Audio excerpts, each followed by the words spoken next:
La Comisión Nacional de Salarios Mínimos, la CONASAMI, en días recientes decidió no elevar el salario mínimo a pesar de las presiones de organismos como la Coparmex y las propuestas de algunos candidatos a la presidencia de la República. Para hablar del tema, saludo con gusto a José Luis de la Cruz, director general del Instituto para el Desarrollo Industrial y el Crecimiento Económico. ¿Qué tal, José Luis? Bienvenido. Gracias por la invitación. Buenas tardes. Gracias por acompañarnos. Pues bueno, hemos visto que algunos consideran que elevar el salario mínimo como una medida populista, mientras que otros dicen que, mientras que no es en función de la productividad, ¿no?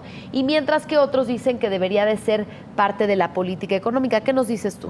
Bueno, yo creo que estamos viendo cómo el salario mínimo es presa de la política y de la política económica. ¿A qué me refiero? Durante muchos años la política económica vio el incremento en los salarios, particularmente el salario mínimo, como una forma de contener la inflación, y eso es una herencia que nos sigue pesando. Y por otro lado, en estos momentos vemos cómo los políticos plantean que sí se debe de incrementar, tienen razón en el fondo en decir esto podría ayudar al bienestar de las familias que reciben ese salario como ingreso.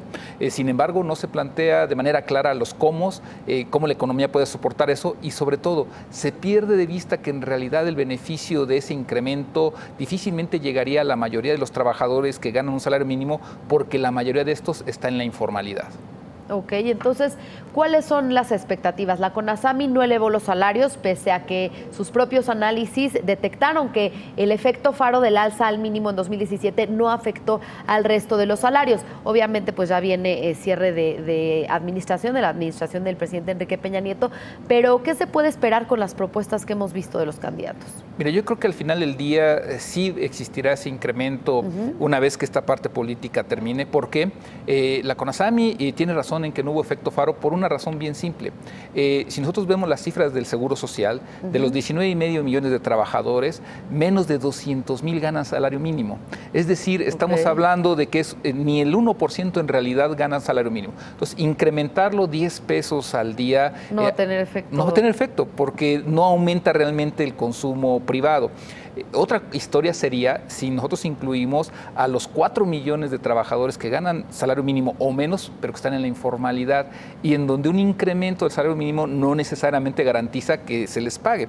Entonces, en ese sentido, se tiene razón, no hay efecto faro por este hecho. El punto aquí es que entonces la sensibilidad social y hasta cierto punto la viabilidad económica plantean que incrementarlo 10, 12 pesos es factible sin dañar a la economía, y creo que eso va a acabar ocurriendo una vez que pase el periodo de elecciones. Electoral. Entonces, ¿sí hay condiciones para elevar el salario, como lo dice la Coparmex, a diferencia del CCE?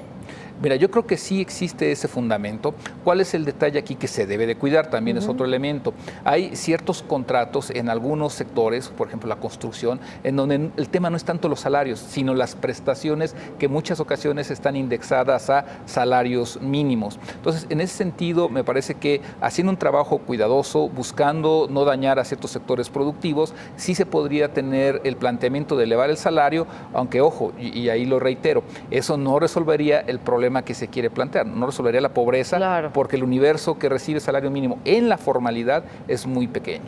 Y además este incremento tú dices que sería de 10, 12 pesos, porque bueno, ya hemos escuchado propuestas como la del Bronco de 335 pesos o también de 200 pesos, me parece que es la de Andrés Manuel López Obrador.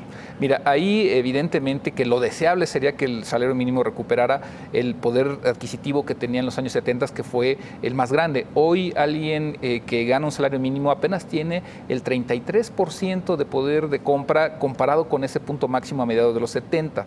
Entonces, evidentemente necesitaremos que el salario mínimo fuera de 200 pesos, de 250. El punto aquí es de que los gobiernos no pagan el salario. Los salarios los pagan las empresas. Y hoy lo que vemos es que la mayor parte de quienes pagan salario mínimo menos son los micronegocios en la informalidad, que tienen una esperanza de vida de cuando mucho 2 años, la mitad de ellos. Y entonces aquí el desafío es cómo le doy viabilidad financiera, no desde el sector público, sino desde el sector privado. y cómo darle esa viabilidad financiera si no hay la productividad suficiente, como se ha dicho tal vez. Mira, aquí yo creo que el primer elemento es, y que eso falta que los candidatos nos lo planteen, es cómo van a hacer crecer la economía. Existiendo crecimiento económico hay generación de riqueza y ese es el primer elemento. Segundo, la parte regulatoria. Hoy sabemos que la regulación nos cuesta 3,5 puntos del PIB, impide que las empresas puedan funcionar bien. Seguridad pública, lo mencionaban hace un momento, hay en ciertos estados de la República en donde tener un negocio, y ya no hablemos de los chiquitos, sino de los grandes, es muy complicado. Cuarto, sí me parece que eficiencia en el gasto público, es decir, necesitamos que las carreteras funcionen, que la seguridad pública funcione, que la educación sea mejor, es decir, tenemos que generar un entorno de mayor factibilidad para las empresas públicas y privadas. Bien, entonces, ¿tú consideras que una vez que pase este periodo electoral, sí hay condiciones para elevar el salario, pero siempre y cuando pues haya este entorno que permita a las empresas crecer, a las empresas públicas, también al sector privado, también, por supuesto, garantizar el Estado de Derecho y, por otro lado, la eficiencia del gasto público? Evidentemente que me parece que eso tiene que ocurrir y no hablemos de la parte de energéticos, combustibles, electricidad, etcétera, que han consumido parte de los recursos de la operación de empresas desde pequeñas hasta grandes. Ok, pero entonces es una medida populista, ¿tú consideras elevar el salario?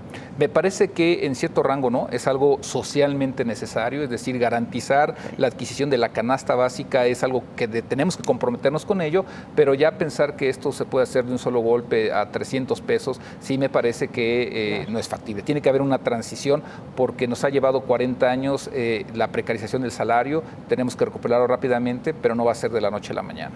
Y digo, además es un tema que se está discutiendo en dos frentes, por un lado aquí en México y por el otro lado en la renegociación del Telecán, por ejemplo, para el sector automotriz. Bueno, el punto aquí es, y es una lástima que lo hayan puesto en la mesa Canadá y Estados Unidos y no México, el hecho de que los salarios en nuestro país, contrario a lo que se esperaba con el Telecán, empezaran a converger a los salarios de América del Norte, de Estados Unidos y Canadá, no ocurrió y evidentemente que tendríamos que estar generando, también digo, una transición hacia ello que se base en productividad, que se base en este entorno de negocios más factible para el sector privado en México y ese tendrá que ser el desafío de la siguiente administración. Sin duda un gran desafío, pero varios factores los que se tienen que acomodar para que estén las condiciones necesarias para elevar pues este salario mínimo. Muchas gracias por platicar con nosotros. Gracias por la invitación. Gracias, José Luis de la Cruz, director general del Instituto para el Desarrollo Industrial y el Crecimiento Económico. Vamos a hacer una pausa y regresamos con más información.